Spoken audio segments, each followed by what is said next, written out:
Hi, I'm going to briefly talk about the code of conventions of a fantasy film.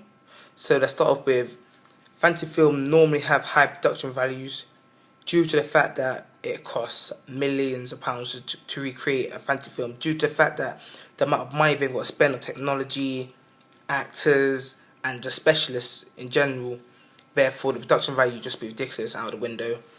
As well as this, fantasy films are normally targeted at younger audience. For example, Disney films, they're most likely targeted to young audience, such as The Lion King, Little Mermaid, and films like that. Although some of these films may also have a significance to the older generation. For example, stuff like films like Avengers, that has an appeal to the older generations as well as the new young generation, due to the fact that the older generation has grown up with these heroes such as Hulk, Iron Man since the 70s, 80s. Therefore, they will be interested as well in these characters.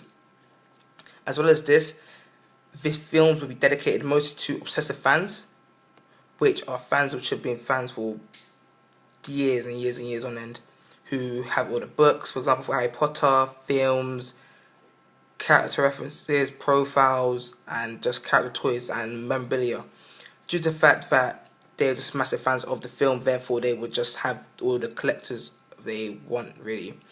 As well as this, a lot of high key line will use in fantasy films as well, due to the fact that most of the creations of the backgrounds, for example, have to be made on CGI.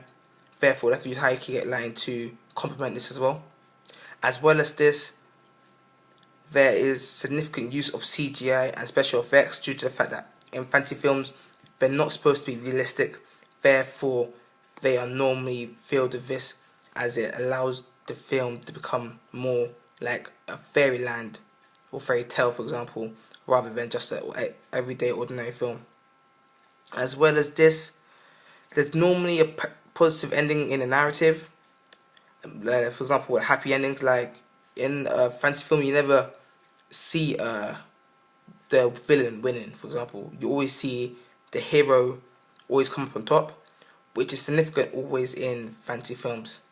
As well as this, iconography of is normally present in fantasy films such as magic, mythical creatures such as elves and fairies, for example, as well, like dwarves and dragons in Harry Potter, which it just tells you that it is a fantasy film and just separates you from the normal actual adventure films. Finally, fantasy films are either really set either in the past or in the future. They're never really set in the present time, due to the fact that they want to open up your mind. The imagination is let free, because you can't really set a fantasy film in the modern era, because then it just be realistic rather than either be in the past or in the future. Thank you.